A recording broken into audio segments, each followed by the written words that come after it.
الشيطان الرجيم بسم الله الرحمن الرحيم الحمد لله رب العالمين والعاقبة للمتقين ولا عدوان إلا على الظالمين والصلاة والسلام على أشرف الأنبياء والمرسلين محمد بن عبد الله وعلى آله وصحبه أجمعين وبعد السلام عليكم ورحمة الله وبركاته.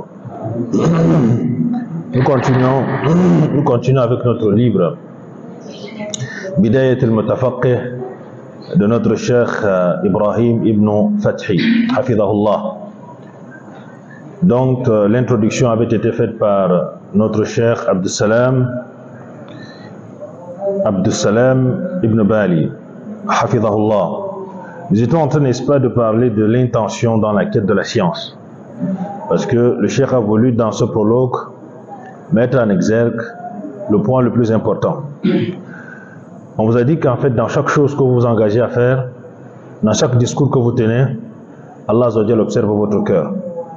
C'est la sincérité de votre intention qui vous permettra ou bien qui va vous faciliter d'atteindre l'objectif visé. Si l'intention n'est pas bonne, si déjà l'intention n'est pas sincère, c'est très difficile qu'on atteigne, n'est-ce pas, l'objectif. C'est la raison pour laquelle le cheikh a voulu, n'est-ce pas, au début, remettre, n'est-ce pas, l'étudiant sur les éléments, n'est-ce pas, fondamentaux de la quête de la science, qui est quoi? Le premier élément, c'est l'intention. Innamal a'malu binniyat. Donc il a dit que l'étudiant qui doit donc lire ce livre a certains points qu'il devrait, n'est-ce pas, comprendre. D'où on a donc dit, la quête de la science, c'est d'abord l'adoration. Et qui dit adoration, n'est-ce pas, interpelle immédiatement quoi? La sincérité.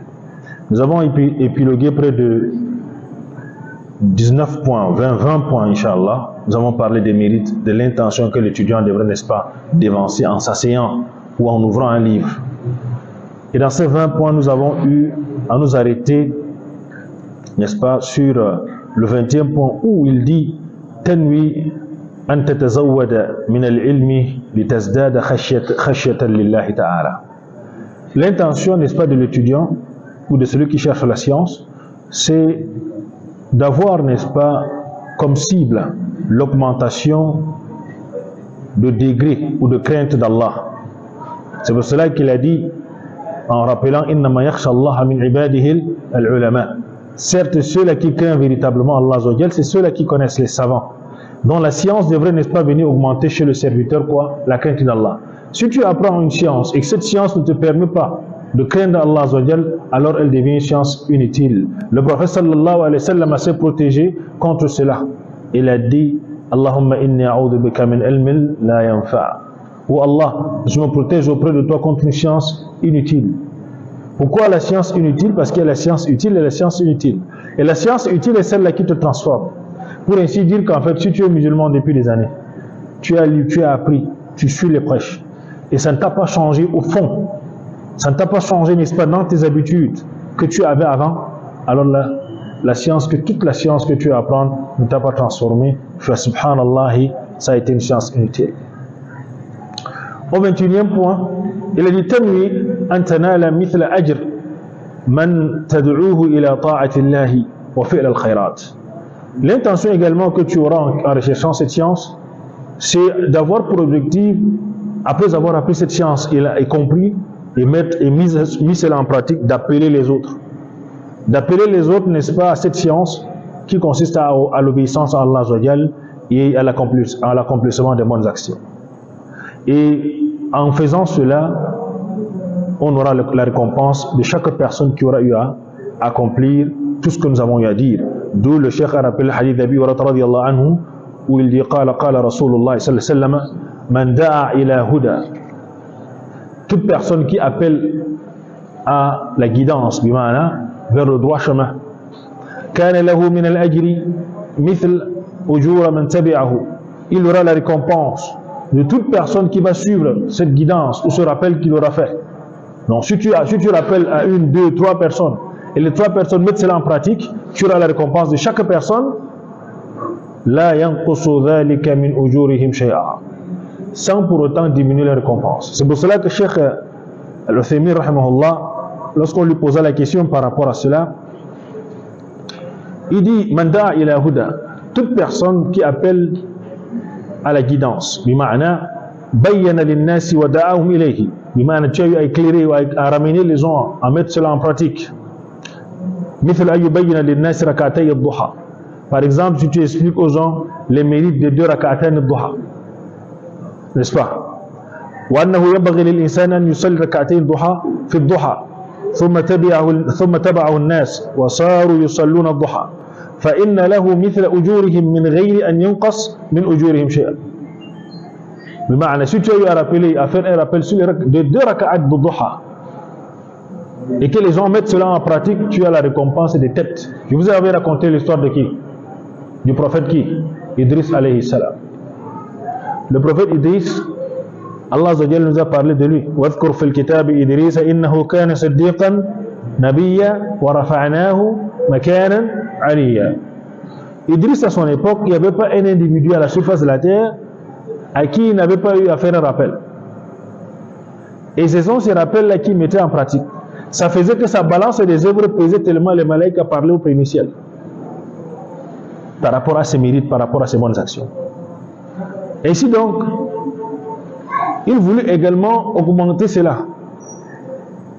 Lorsque l'ange est venu donc vers lui, il a demandé à l'ange, permets-moi, n'est-ce pas, d'aller vers le ciel afin de rencontrer le malak al-maut, afin qu'il intercède, qu'il demande à Allah Azza wa Jalla de m'augmenter un temps, une longévité. Cependant, lorsque l'ange l'a pris et l'a élevé au 4e ciel, l'ange de la mort a reçu l'ordre venant d'Allah, qui lui donnait l'ordre, va retirer l'âme de mon serviteur, de mon prophète, tel au 4e ciel, le prophète qui Idriss. L'ange de la mort même était dépassé. Il sait qu'Idriss est où? Il est sur terre. Mais Allah Azza wa Jalla, Allamul Ghuyub, qui connaît les choses cachées, qui connaît la chose avant qu'elle ne soit, a donc demandé à Al-Malik al-Maut, va prendre l'âme d'Idriss au 4e ciel. Malik al-Maut en descendant, il a rencontré Idriss. Idriss lui dit, en fait, je te recherchais pour que tu intercèdes, tu demandes à Allah Azza wa Jalla de me laisser un petit temps encore pour pouvoir maximiser en bonne action. Le Malik al-Maut lui dit, tu n'as même pas droit à un seul clin d'œil. Et c'est là où il a pris son âme au 4e ciel. C'est pour ça que le prophète l'a rencontré lors de son voyage nocturne au 4e ciel. C'est pour ça qu'Allah Azza wa Jalla dit, وَرَفَعْنَاهُ مَكَانًا عَلِيًّا, nous l'avons élevé à un haut degré. Donc, c'est un exemple. Donc, à son époque, c'est avec cela. Il dit, أَوْ قَالَ لِلنَّاسِ مَثَلًا إِجْعَلُوا آخِرَ صَلَاتِكُمْ بِاللَّيْلِ وِتْرًا. Par exemple, tu prêches aux gens, tu leur dis, faites que votre dernière prière du soir soit comme un witr. وَلَا تَنَامُوا إِلَّا عَلَى وِتْرٍ إِلَّا مَنْ طَمَعَ أَنْ يَقُومَ مِنْ آخِرِ اللَّيْلِ. Donc, ne dors pas sans avoir eu à faire ton witr. Tu rappelles le hadith d'Abi Hurayrata radiyallahu anhu, où il dit, أَوْصَانِي خَلِيلِي بِثَلَاثٍ. Mon bien-aimé m'a recommandé de faire quoi? 3 choses. Et parmi ces 3 choses, an utira qabla an anam, de faire mon witr avant de me coucher. Donc tu fais un rappel comme ça, c'est banal, hein? Tu fais un rappel comme ça et les gens se mettent à faire cela. Les gens qui vont mettre ça en pratique, tu auras la récompense. Vous un peu bien. Et il dit, par exemple, c'est des pareils rappels. Il dit, وَمَنْ دَعَ إِلَى ضَلَالَةٍ, il a pris le sens contraire, la suite du hadith. Donc si tu appelles à la guidance, au droit chemin, toutes les personnes qui vont mettre cela en pratique, comme le fait de réveiller une sunna mahjoura, une sunna qui a été oubliée par les gens, ça tu rappelles les gens à pouvoir pratiquer ça. Le monde qui le fait aujourd'hui, surtout avec les réseaux sociaux, c'est une voie par laquelle si tu utilises ça de la meilleure des façons, tu vas maximiser en récompense de nos jours. Parce que les gens qui vont voir à l'instant et qui vont mettre en pratique, subhanallah, tu as par tête des personnes. Je vous avais raconté l'histoire d'un frère qui avait fait un buzz dans les Émirats. À l'époque, on était encore sur les bancs. On est allé à cette foire-là, un Ma'rid al-Kutub. Dans ce Ma'rid-là, il a écrit un livre et il a plastifié le livre. Donc pour l'ouvrir, il faut payer. Et le titre du livre, il dit comment devenir milliardaire, 3 points de suspension. Il a mis 3 points comme ça successifs. Comment devenir milliardaire, il a fait les points d'interrogation avec 3 points. Donc, lorsque tu viens, vous savez que ça, c'est le terme qui attire les gens. Connaissant le Bani Adam, lorsqu'ils voient milliardaire, millionnaire, tout le monde cherche comment devenir milliardaire. Mais sa condition, c'est quoi? Il a plastifié, c'est scellé. Donc, les gens viennent dire, mais c'est comment? Est-ce qu'on peut ouvrir? Il dit non, tu achètes. Il a vendu ça comme les bouts de pain. Les gens achètent. Il a fait le buzz du jour, là, il a vendu une salle, le meilleur book. Il a, je ne sais pas comment on appelle encore ça. Mais à chaque fois que tu achètes le livre, parce qu'on l'avait acheté, lorsque tu ouvres, il te rappelle le hadith d'Abi Hurairah radiyallahu anhu. C'est le charh qu'il a fait dans le livre là. Où le prophète sallallahu alayhi wa sallam a dit, celui qui va faire l'istighfar pour les croyants, Allah va lui donner par tête des croyants vivants. Et même les morts qui va demander, Allah va lui donner par cette tête-là de personnes-là les hasanat. Donc il devient milliardaire en quoi? Il n'a pas terminé le mot hasanat. Mais il a coupé la phrase. Comment devenir milliardaire? Il a fait tap, tap, tap, dans 3 points. N'est-ce pas? Il a donc laissé pour que toi tu découvres quel type de milliardaire. Je vous dis, il a vendu ça, il n'y avait même plus. Les gens dont ils sont tombés sur le hadith d'Abu Hurairah radiyallahu anhu, où il rappelle le hadith, vous connaissez bien, Allahumma ighfir lil muslimina wal muslimat wal mu'minina wal mu'minat al ahya'a minhum wal amwat innaka sami'un qaribun mujibud da'wat. Si tu fais ça, Allah te donne par tête de croyants vivants. On est combien de milliards? 2 milliards, plus de 2 milliards. Et combien de musulmans, des morts qui sont avancés? C'est des milliards. Donc Allah te donne par tête de croyants quoi? Hasana. Tu deviens un milliardaire en quoi? En hasana et non en CFA ou bien en dollars ou en réal. Vous voyez bien, non? Oui, il est devenu milliardaire 2 fois. Vous comprenez bien. Donc lui, il a vendu et il a permis aux gens de pouvoir se rappeler de ce droit et pouvoir mettre cela en pratique. De la même manière, il dit Man da'a ila balalatin kana alayhi min al-ithmi mithlu athama man tabi'ahu la yanqus dhalika min athamihim shay'a. De la même manière, lorsque tu orientes les gens vers un péché, vers un égarement, c'est la raison pour laquelle aujourd'hui les réseaux sociaux doivent faire très attention lorsqu'on balance n'importe quoi. On peut recueillir une information ou bien on peut recueillir un hadith. On ne prend pas la peine de se rassurer sur la licéité ou l'authenticité de ce qu'on est en train d'avancer et on balance. Subhanallah, les gens qui vont mettre ça en pratique, les gens qui vont suivre ça, vous connaissez aujourd'hui comment les gens sont connectés. Tu vas avoir les péchés par tête des personnes qui vont faire. Je vous avais raconté l'histoire d'un frère tunisien qui était ici au Cameroun. C'est un ingénieur en industrie. Il est là, il est très fort dans les affaires de l'installation des trucs industriels là. C'est comme ça, donc il est allé, avec un frère, lui il est toujours derrière la moto. Une fois, il est au milieu, sa femme est derrière. Vous allez constater, il aime la moto. C'est un frère multahi kazali. Inch'Allah, il se bat. Et on l'a donc appelé dans notre société qui fait l'eau amère. Vous connaissez l'eau amère? C'est-à-dire que les boissons interdites, de manière enivrante. Il est donc allé, vous connaissez au niveau de notre société qui est au centre-ville à Bali, là, on voit les bouteilles de Tanguy ou autres, des bouteilles d'eau, on ne sait pas savoir exactement. Bon, comme lui, il est nouveau, on l'a donc invité à aller dans là-bas. Il est arrivé là-bas, c'était un gros contrat de pas moins de 40 millions. Donc il fallait refaire la tuyauterie. Ouais, il fallait refaire toute la tuyauterie là. Il est allé, il a vu, il dit que non, c'est gérable. Maintenant, il les a demandé, qu'est-ce que ça donne, la finalité de ça, c'est quoi? Qu'est-ce qui sort au bout? Parce qu'il a vu l'eau, et là-bas, il a vu un chiffre, mais il ne connaît pas lui, c'est quoi exactement? Ça peut être un 33, peut-être Jules 33, il ne connaît pas exactement, puisque lui, il ne connaît pas. Par la suite, il a posé la question, il a amené pour voir exactement la finalité. C'est-à-dire que tout le circuit là, c'est pour avoir une boisson quoi? Interdite. On lui dit que non, c'est la bière. Bon, on lui parlait d'une manière relaxe. Comme lui, c'est un ingénieur, est-ce que c'est lui qui boit? Il a compris. Le frère lui a pris sur la moto. Il l'a ramené à l'hôtel. Le frère lui dit, tu fais comment? Il dit, moi, allez là-bas. Je ne peux pas. C'est un gros contrat alléchant, mais je ne peux pas.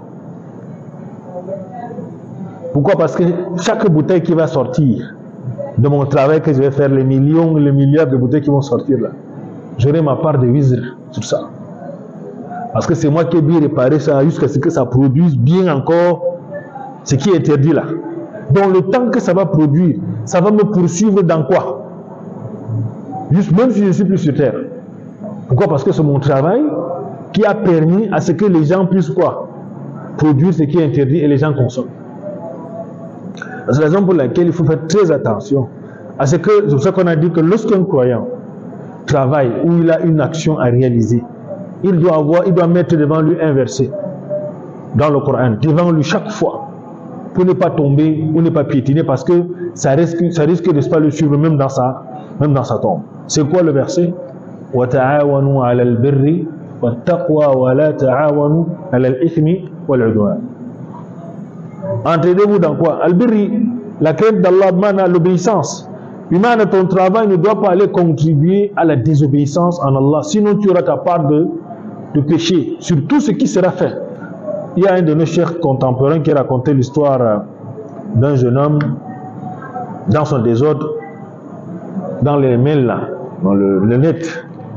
Il s'était abonné, vous savez, dans les pays du Golfe, ils ont les filtres. Ils ont les filtres qui bloquent, n'est-ce pas, certaines images, certains messages. Il s'est donc abonné dans cela. Maintenant, on l'a envoyé des fichiers, mais des fichiers, c'est-à-dire que codés. Donc, on envoie un fichier attaché. Donc, ce n'était pas des images ouvertes. Donc, il fallait taper le fichier, zipper, dézipper avant d'avoir les images interdites. Donc, il était donc dans ça. Qu'est-ce que lui, il a fait? Dans ce site-là, on l'a envoyé dans le message. Il a pris ses contacts. Vous savez que lorsque tu es dans tu t'abonnes quelque part, comme dans le téléphone aujourd'hui, lorsque tu veux ouvrir WhatsApp te demande est-ce qu'ils peuvent avoir accès à tes contacts ou Facebook, pour les balancer les invitations. C'est comme ça, non? Dans certains sites, c'est comme ça. Donc lui, donc, il a donc les gens qui étaient dans son contact mail, il les a donc connectés, ces amis-là. Donc il a donné le OK. Le site a eu donc accès à tous ses amis. Ils ont envoyé donc à tous ses amis les mêmes images interdites. Qaddar Allah, le jeune là, après quelques années, il y a eu un accident, il est décédé, le jeune. Tous ses amis là étaient allés. Ils ont été touchés, vous savez que c'est toujours un rappel. Un jeune comme eux, il est parti. Maintenant, donc, ils ont passé ce moment de tristesse et de deuil. L'un de ses amis va dans sa boîte, il ouvre, il voit un message qui est venu. Le même message où son ami les avait connectés, le décédé là. Lorsqu'il ouvre, il voit les images interdites. Il a donc envoyé, et il y avait un cheikh qui avait prêché le jour du deuil, le jour qu'on a enterré le frère. Que si vous connaissez là où il a eu à vous emmener, ou un contact qu'il a avec ce qui est interdit, parce que vous les jeunes, voilà ce que vous faites. Il ne faut pas continuer dans cela. Sinon, ça va le retrouver dans sa tombe. C'est comme cela donc que le jeune a ouvert, il a tapé, il a ouvert des photos interdites là, il a envoyé, il a répondu au site. S'il vous plaît, cessez d'envoyer ces photos à tous les contacts de tel, parce qu'il n'est plus là. De peur que les péchés le suivent dans sa tombe. Est-ce qu'ils connaissent ça? Ça quitte de l'Occident loin là-bas. Est-ce qu'ils connaissent? Ils ont ni loi ni foi. C'est comme ça que ce jeune homme est allé raconter ça à un cheikh parmi les prédicateurs contemporains qui a rappelé cette histoire. Il a dit voilà un jeune qui est décédé, mais comme il a eu à connecter ses collègues dans ce qui est interdit, il n'est plus là, mais les collègues là continuent, n'est-ce pas, à quoi? À voir ce qui est interdit, à faire le péché par quoi? Par son canal, lui qui a eu à contribuer. C'est pour cela que le prophète sallallahu alayhi wa sallam nous a dit Man da'a ila huda kana lahu min al-ajri mithla ujuri man tabi'ahu wa la yanqusu yani dhalika min ujurihim shay'a. De même, si tu appelles au dalala, il ne faut pas que tu sois acteur ou sois partisan ou à ce qui est interdit, sinon ça va te poursuivre dans ta tombe, même si tu n'es, lorsque tu n'es pas. C'est pour ça que le frère, ayant gagné ce gros marché, qu'est-ce qu'il a dit?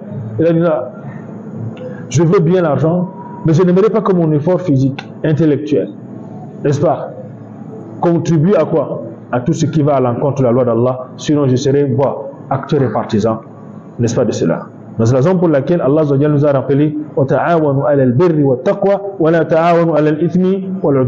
c'est pour cela qu'il a dit non, il faut donc faire très attention, n'est-ce pas, à cela. Ça c'est un dalil, comme le Cheikh Ousseymine dit, que celui-là, n'est-ce pas, qui est la cause, que ça soit direct ou indirect, il est responsable. Donc c'est la raison pour laquelle si quelqu'un vient au quartier, il cherche la maison d'un Ma'alam Chéchi. Toi, tu connais la maison là. Il te demande est-ce que tu connais la maison de Ma'alam Kaza? Tu fais comme si tu n'as même pas entendu, tu passes seulement. Pourquoi? Si toi tu dis ah oui, Ma'alam, si tu vas comme ça là, et puis tu prends à droite, c'est sa maison. Tu es partisan. Tu as ta part de responsabilité. Tu l'as accompagné, tu as fait le coffre. Vous comprenez bien? Dans les hadiths, dans l'autre voie, on parle que 40 jours ta prière, toi-même, n'est pas acceptée. Donc il faut donc faire très attention par rapport à cela. Ne participez pas, ne montrez pas, parce que tu pouvais partir avec lui pour lui montrer. Tu connais que voilà ce que ce dernier l'a fait. C'est un malam, tu connais qui fait dans la voyance. Il te demande que malam est dans quelle maison, ou dans il habite, ou toi tu montes. Ça veut dire que tu l'accompagnes. Et lorsque tu l'accompagnes dans des pareils endroits, voilà ta part de sentence. C'est pour ça que le cheikh a voulu rappeler que même si on est quoi? On est la cause, que ce soit direct ou indirect, subhanallah, on est, n'est-ce pas, concerné. Il a la même récompense de celui-là qui l'a fait. والذي دعا إلى السوء أو إلى وزر تسبب فكان عليه مثل وزر من تبع من اتبعه. وقد أخذ العلماء الفقهاء رحمهم الله من ذلك قاعدة. Les ulama ont pris à partir de ce hadith une qaïda. بأن السبب كالمباشرة, n'est-ce pas?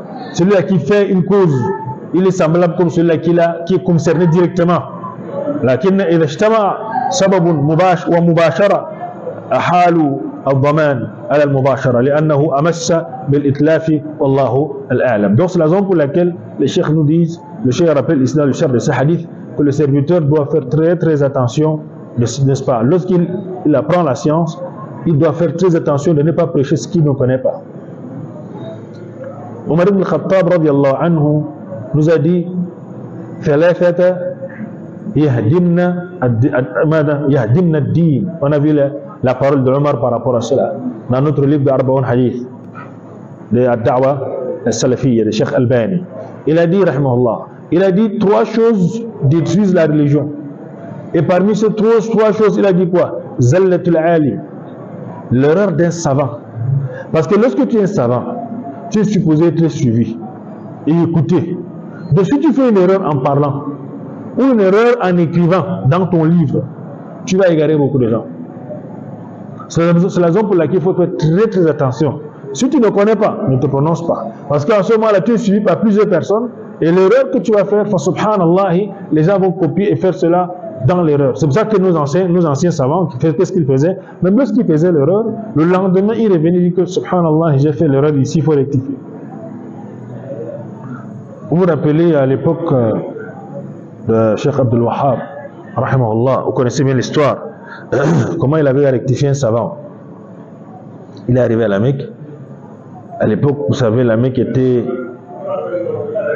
bondée de bid'a, de beaucoup de choses, soufis, il y a beaucoup de choses étaient là. Les gens venaient à la Kaaba, ils faisaient n'est-ce pas, le pèlerinage, mais il y avait beaucoup, n'est-ce pas, la sunna était vraiment beaucoup négligée. Mais il a trouvé un savant qui prêchait. Il prêchait à côté même de la Kaaba. Et dans sa manière de parler, il amenait les gens à prendre la Kaaba comme si la Kaaba était une maison qui avait certaines vertus, ou bien c'était une sacralité, ou un peu bien. Comme vous voyez aujourd'hui à la Mecque, partout, là, il y a des endroits où ça même diminue de taille, parce que les gens viennent puiser pour mettre dans leur sac pour partir avec en Afrique.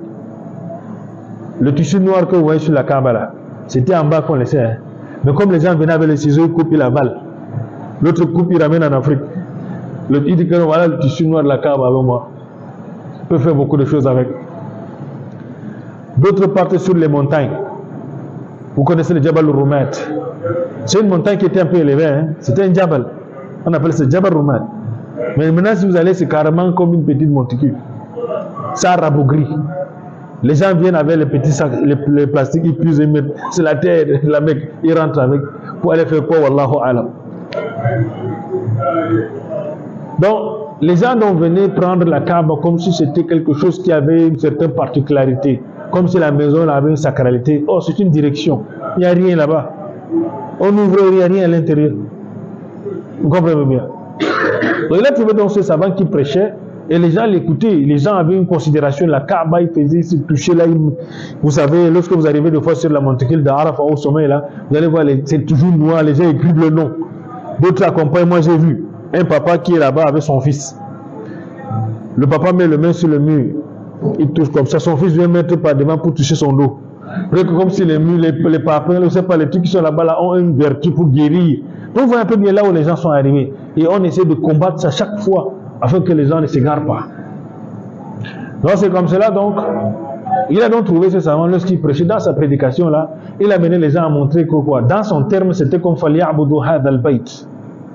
Or, il faut فَلْيَعْبُدُوا رَبَّ هَذَا الْبَيْتِ. Donc, comme il a vu ce lapsus là de ce savant, il a voulu rectifier parce que les gens le suivaient.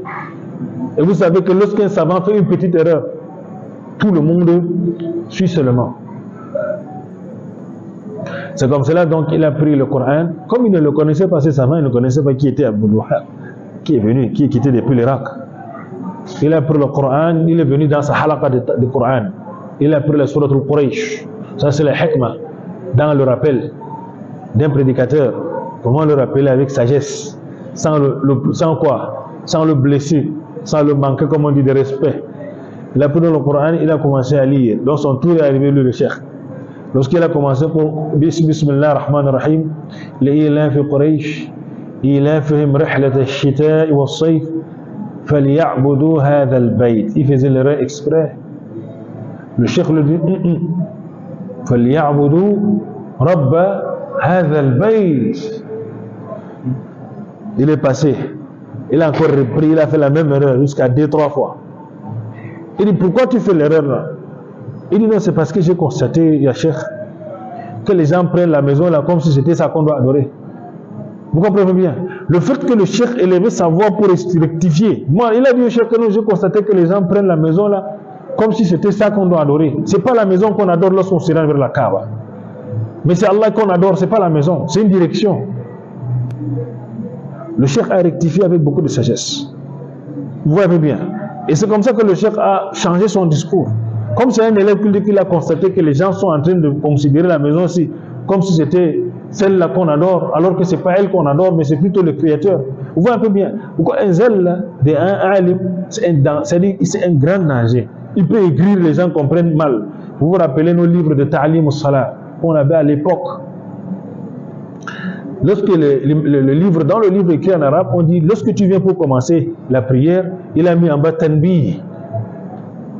Parce qu'il a montré dans le livre Allahumma inni nawaitu salat az-zuhri. Allahumma inni nawaitu ada salat az-zuhri wara l'imam. C'était écrit pour montrer comment on fait l'intention. Maintenant, en bas, il avait écrit un petit point dans les hamish lafz al-niyya la yajuzu talaffuz al-niyya.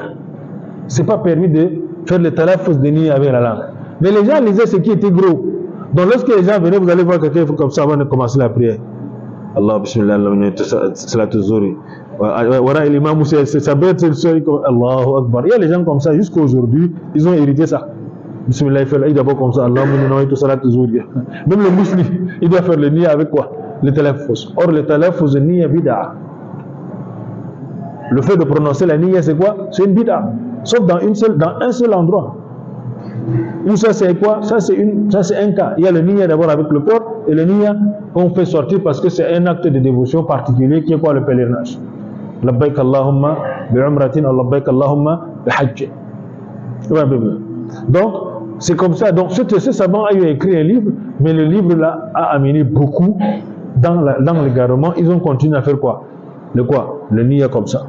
D'ailleurs, qu'Allah facilite la compréhension. C'est pour ça qu'il a dit وقد يفتح الله عليك بنوايا أخرى فيعظم أجرك ويكثر ثوابك قال صلى الله عليه وسلم وإنما لكل امرئ ما نوى. Il a dit également, ça peut être une voie par laquelle Allah Azza wa Jal peut te faciliter, n'est-ce pas, d'avoir les grandes récompenses. Parce que lorsque tu fais l'appel, vous savez, appeler à la ilaha illallah, appeler, n'est-ce pas, à quelque chose qui est légiféré et qui est bien, que vous avez eu à vérifier, reste, n'est-ce pas, la meilleure des choses à faire parce que les récompenses seront énormes. Les gens qui vont laisser les innovations pour suivre la sunna, pour suivre ce qui a été prescrit par le prophète sallallahu alayhi wa sallam, chaque personne qui va le faire, ça reste un meilleur business pour vous dans votre vie. C'est pour ça que le téléphone que vous avez ou l'internet que vous utilisez, utilisez ça à bonne séance. Cherchez également le milliard dans les hasanat. Il y a parmi nous ceux qui ont le milliard dans les hasanat, ils sont parmi nous, c'est les milliardaires. On a nos chers et autres qui sont dans les réseaux, ils travaillent. Ils sont des milliardaires dans les hasanat, même s'ils n'ont pas laissé pas savoir, ils sont des milliardaires auprès d'Allah dans les hasanat. Vous comprenez bien. Donc c'est en fait cela que le cheikh là, lorsqu'il a écrit ce livre, il a voulu transmettre cela aux autres. Il a dit ça fait partie du commerce des savants. Le commerce des savants, c'est en fait cela.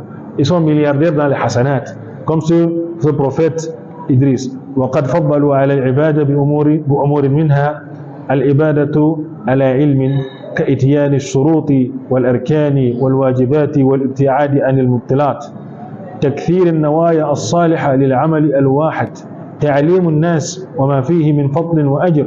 Donc eux, leur commerce des savants, comme il finit avec cette partie-là dans cette introduction, elle dit le commerce, n'est-ce pas, des ulama, lorsque tu vas apprendre la science, voilà les domaines dans lesquels toi tu vas faire ton commerce. Et c'est le meilleur commerce, c'est un commerce que tu fais avec Allah Azza wa Jalla. N'oubliez pas que les mérites de celui-là qui appelle à la ilaha illallah, ces mérites-là, on ne peut pas compter.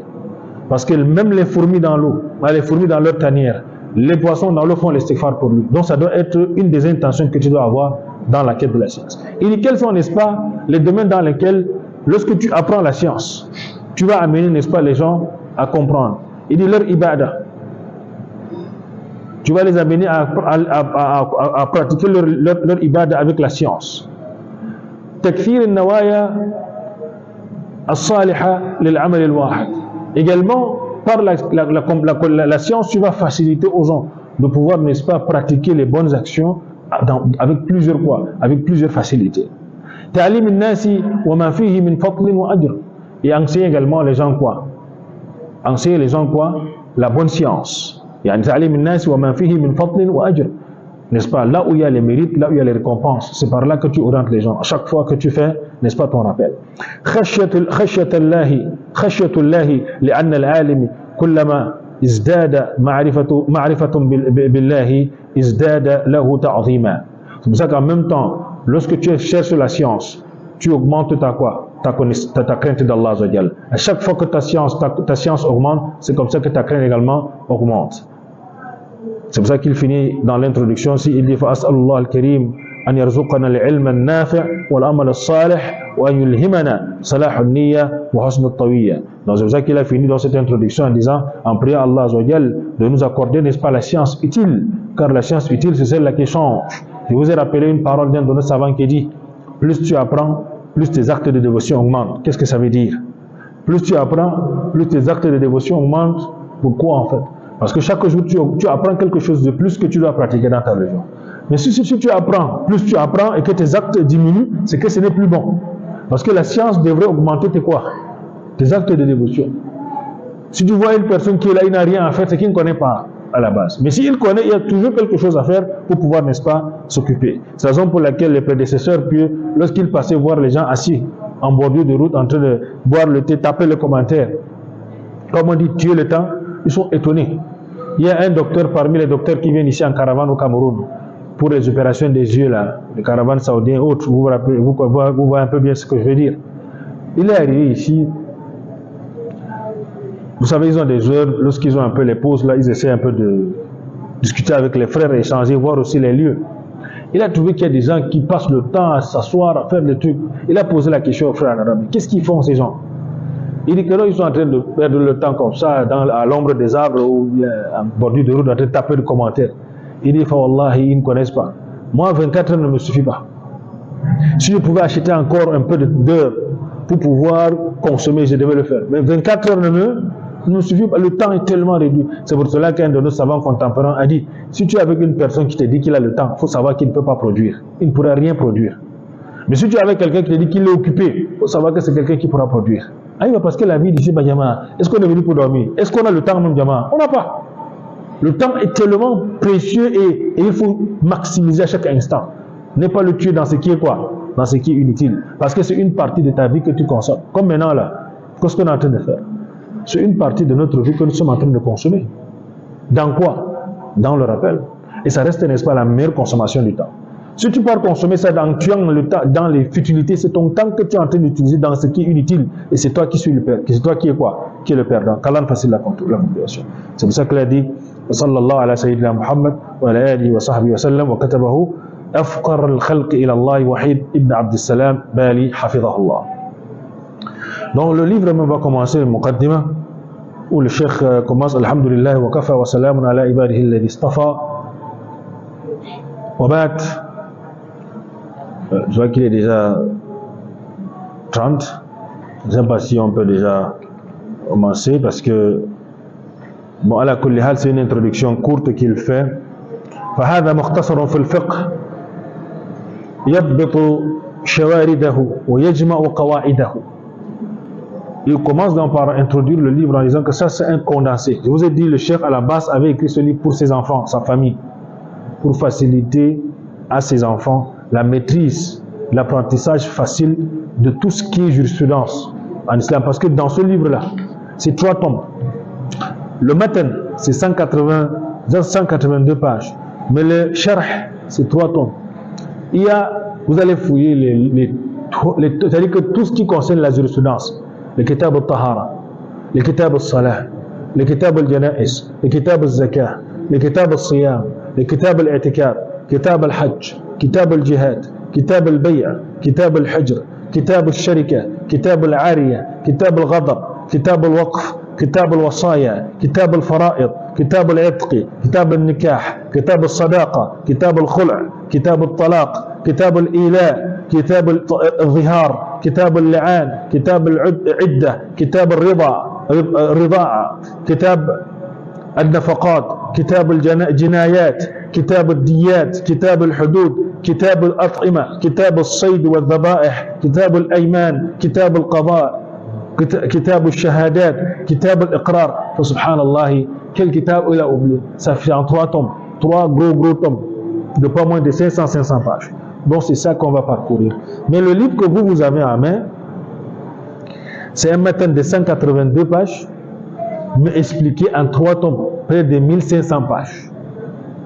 C'est le sharh. Donc c'est pour ça qu'il a dit bidayat al-mutafaqqih. Donc c'est le début, le commencement de quoi? Du savant, du grand savant, de la science, de la sagesse, de la compréhension de la religion. Si tu apprends ce livre-là, tu vas toucher presque tous les domaines dans la jurisprudence. Toi aussi, tu peux t'asseoir quelque part, tu parles. Tu peux aussi avoir quelques délits pour pouvoir également. Toi aussi, tu vas pratiquer ta religion comme quoi, avec Allah Basira, comme il l'a dit. La quête de la science, c'est afin que tu adores Allah Azza wa Jal, amada ala basiratin. Pour ne pas adorer Allah dans l'ignorance, parce que tu vas voir quelqu'un il a 50-10 ans, tu le tâtes un peu sur un aspect dans la religion, il ne connaît pas, mais il fait quand même, il voit les gens faire, mais il ne connaît rien. Donc c'est ça l'objectif, Jama'a. Qu'Allah facile la compréhension. C'est pour ça qu'il a dit ikhtasartu fihi ala ma sahha dalilu. Donc lui, il s'est arrêté, il a condensé dans ce livre sur ce dont le dalil est venu, et c'est le dalil sahih qu'il a pris. Wa rajjaha madlula. Ce qui a été comme le tarjih des ulama, بمعنى قول الجمهور ما هو الراجح, il a pris ça.